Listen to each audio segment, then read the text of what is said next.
Assalamualaikum warahmatullahi wabarakatuh. Kembali lagi ke channel saya, Aminatus Surya. Di sini saya akan menerangkan sedikit materi tentang teori belajar humanistik. Apa yang dimaksud dengan teori belajar humanistik? Ikuti terus videonya. Jangan lupa like, komen, dan subscribe. Materi yang pertama, menurut teori humanistik, proses belajar harus dimulai dan ditujukan untuk kepentingan manusia, memanusiakan itu sendiri. Oleh sebab itu, teori belajar humanistik sifatnya lebih abstrak dan lebih mendekati bidang kajian filsafat, teori kepribadian, dan psikoterapi daripada bidang kajian psikologi belajar.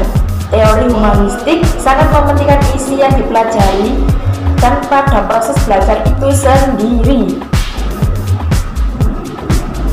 Faktor motivasi dan pengalaman emosional sangat penting dalam peristiwa belajar, sebab tanpa motivasi dan keinginan dari pihak si belajar, maka akan terjadi asimilasi pengetahuan baru ke dalam struktur kognitif yang telah dimilikinya. Teori humanistik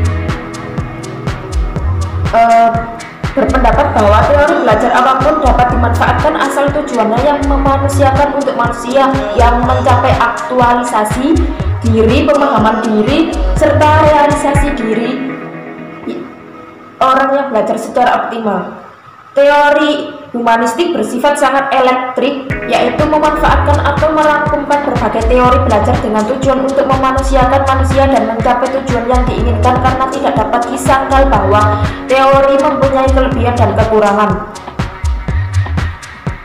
Banyak tokoh penganut aliran humanistik, diantaranya seperti Kolb atau KULB. Pandangan KULB atau Kolb tentang belajar dikenal belajar 4 tahap, yaitu tahap pandangan konkret, tahap pengamatan aktif dan reflektif, tahap konseptualisasi, serta tahap eksperimen aktif.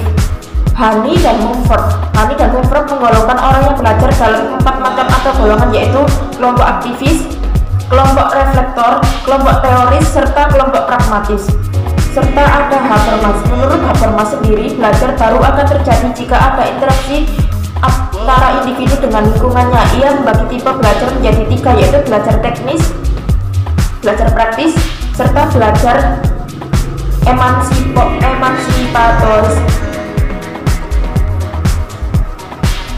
Teori humanistik akan sangat membantu para pendidik dalam pemahaman arah belajar pada dimensi yang lebih luas, sehingga upaya pembelajaran apapun yang konteks manapun akan selalu diarahkan dan dilakukan mencapai tujuan. Meskipun teori humanistik sering dikritik karena sulit diterapkan dalam konteks yang lebih praktis dan dianggap lebih dekat dengan bidang filsafat, teori kepribadian, psikoterapi dari bidang pendidikan, sehingga sulit diterjemahkan dalam langkah-langkah yang lebih konkret dan praktis.